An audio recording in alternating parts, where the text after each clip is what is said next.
En primer lugar, si una persona de la calle, ajena a todo nuestro mundo, ve la palabra glicobiología, dele a esa persona un motivo para seguir leyendo esa entrevista.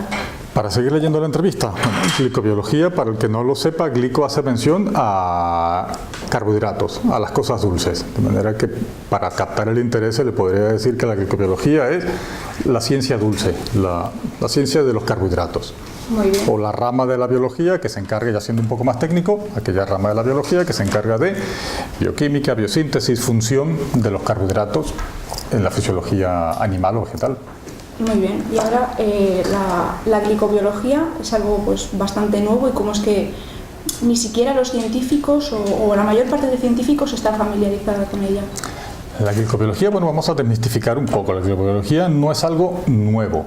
De hecho, el tratamiento, el término sí es nuevo. Se acuñó en 1984-85 en Inglaterra.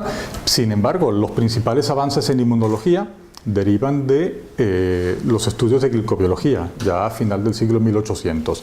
¿Qué es lo que ocurre? Vosotros como biólogos, como bioquímicos, como investigadores, lo sabéis. La biología avanza, la ciencia avanza en función de los resultados que se vayan obteniendo, y esos resultados se obtienen en función de cuáles son las preguntas que tú planteas. No hay que descuidar que los resultados en función de las preguntas se obtienen en tanto cuanto los avances metodológicos te permiten ir obteniendo los resultados.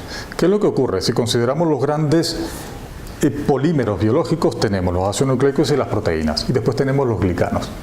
Los ácidos nucleicos y las proteínas, lo sabéis perfectamente, son polímeros lineales, y por lo tanto su estudio es significativamente mucho más simple que el estudio de un polímero ramificado como son los glicanos. Entonces, la principal razón por la cual se han dejado como de lado y no han progresado de manera tan rápida como los otros es por la simplicidad con la que se puede trabajar con proteínas y ácidos nucleicos. La situación ha cambiado porque en los últimos 10 años los avances tecnológicos se han centrado en determinaciones de estructura de glicanos, y por lo tanto hay más gente ahora que tiene posibilidad de estudiarlos de una manera simple. Muy bien, ha mencionado los glicanos. Sí. ¿En qué parte del cuerpo están? ¿Los tenemos todos los humanos, también las plantas, las bacterias? Quizá la pregunta se respondería más rápido si me preguntas dónde no están. Es decir, los tenemos en toda la naturaleza. De hecho, los glicanos es el polímero más abundante en la naturaleza, contando que los glicanos son la celulosa, el almidón, el glicógeno, son considerados glicanos, de manera que, te repito, es el polímero más abundante. Responderíamos más rápido dónde no están. Y siendo esta disciplina pues tan peculiar respecto a las características que tiene, respecto a la tecnología que se necesita para acceder a ella, ¿cómo acaba uno trabajando en ella? ¿Siendo el enfant terrible de las demás? ¿O realmente hay un mamá, quiero ser glicobiólogo? ¿Cómo llegó usted? ¿Cómo llegué yo? Bueno, son dos preguntas. Uno, ¿cómo se llega a estudiar? ¿Cómo se desarrolla la ciencia? ¿O cómo quise ser yo? Yo tuve la suerte que los profesores que tuve yo en bioquímica eran de los primeros glicobiólogos. Tuve la suerte cuando estudié en Caracas, yo hice la carrera en Venezuela, mis profesores, era otra época Venezuela, no es el desastre que es ahora. Esto si queréis lo cortáis luego. Pero la universidad se nutrió de gente que vino de muchísimos ambientes. Yo tuve los padres fundadores de la glicobiología, en principio fueron mis profesores de la carrera de biología, y después el doctorado también lo hice en Inglaterra con uno de los padres de la glicobiología, Colin Hughes, y a partir de ahí supieron transmitir ese gusanillo que es el formular preguntas, que es para lo cual uno está aquí. Muy bien. Y bueno, luego existe la International Glycobiology Organization, y de la que usted es el miembro español. ¿En qué consiste y cuál es la función de esta organización? Bueno, realmente es la IGO, las siglas son International Glycoconjugate Organization, no Glycobiology.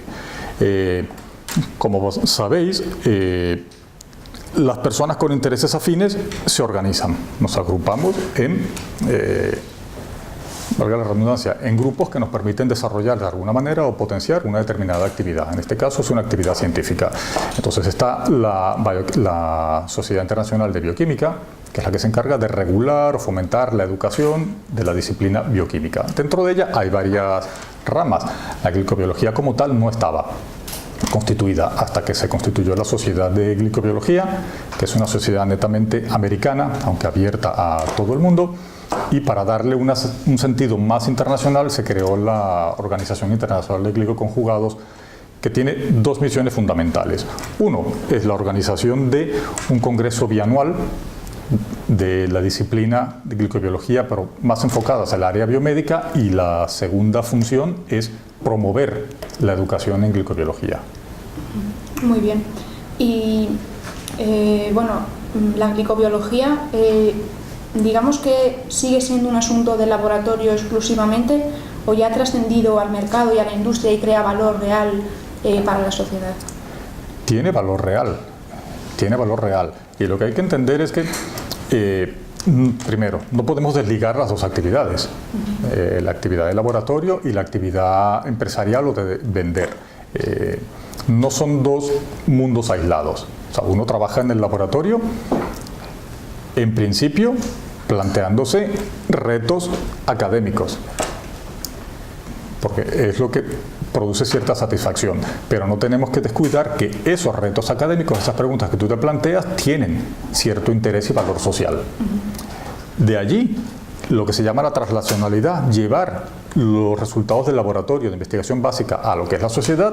De alguna manera, las empresas de biotecnología o las empresas de ámbito clínico tienen función. Por ejemplo, el desarrollo de vacunas basadas en glicanos tiene que estar una empresa que sea capaz de comercializarlo, de desarrollar, de cubrir los enormes costes de producción de esa investigación y después trasladarlo al mercado, por supuesto, con cierto beneficio económico. Pero los dos ámbitos están relacionados. En los últimos 10, 12 años, el impacto de la glicobiología en el área biotecnológica es tal, supeditado a las regulaciones tan estrictas que ha impuesto la FDA en Estados Unidos, que los 10 productos con mayor impacto económico en el mercado, 8 son derivados de glicobiología.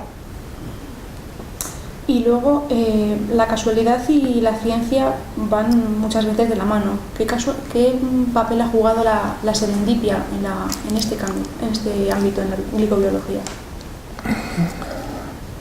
Es difícil de responder, porque podríamos responder que ninguno, si nos vamos a tratar de hacer una evaluación global del área, para lo cual es imposible. La serendipia, es decir, el hallazgo por casualidad de algo que no estabas buscando, es algo inherente a la ciencia, de manera que la glicobiología, como cualquier otra rama de la ciencia, no es ajena a que algunos avances hayan ocurrido algunos descubrimientos hayan ocurrido por casualidad.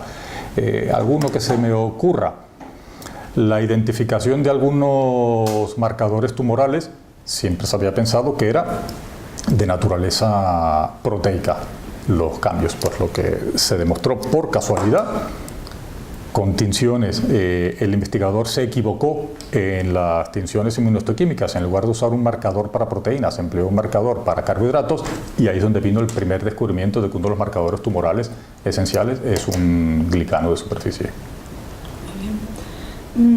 Y desde sus ojos, respecto a la ciencia, ¿el mundo de hoy es mejor que el de ayer, pero peor que el de mañana, o vivimos en una época oscura para el progreso?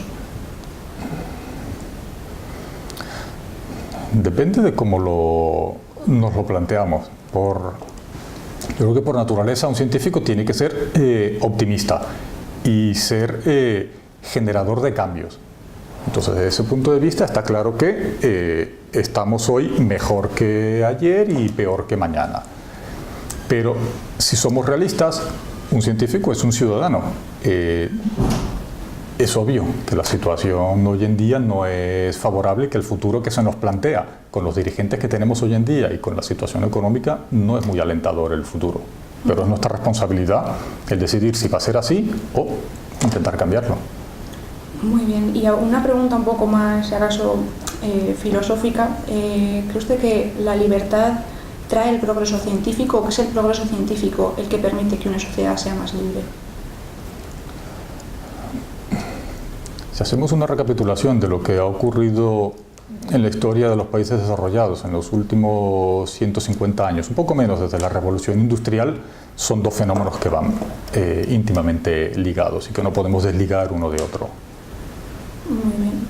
Y bueno, ya prácticamente para concluir, Borges clasificaba a los animales pertenecientes al emperador, embalsamados, amaestrados, lechones, sirenas, fabulosos, perros sueltos, incluidos en esta clasificación, que se agitan como locos, innumerables, dibujados con un pincel finísimo de pelo de camello, etcétera, que acaban de romperme un jarrón o que de lejos parecen moscas.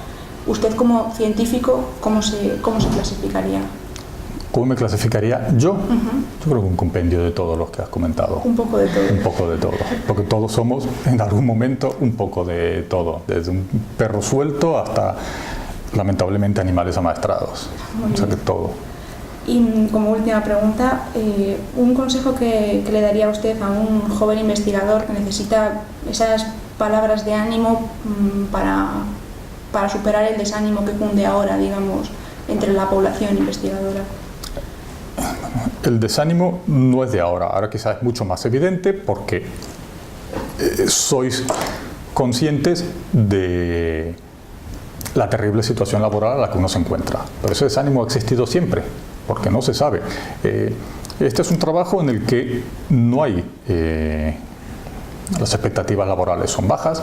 Una vez que obtienes un trabajo, es muy difícil obtener un trabajo, lo que se llama un trabajo permanente, lo cual en este campo no es, en esta área de trabajo, no necesariamente es negativo. Palabra de ánimo, que recuerdes que los estudiantes tienen que primero recordar qué es lo que les motivó a entrar en este tipo de formación universitaria, bien sea física, matemáticas, química o biología. O sea, qué es lo que te motivó a entrar en una carrera en ciencias. Si ese entusiasmo lo mantienes durante toda la carrera, es decir, la búsqueda de los desconocidos, formularte preguntas que tú creas que son preguntas necesarias para el avance de la sociedad y responderlas, si mantienes el niño que te impulsó a estudiar hasta el final de la carrera, pues tienes gran parte de tu éxito logrado.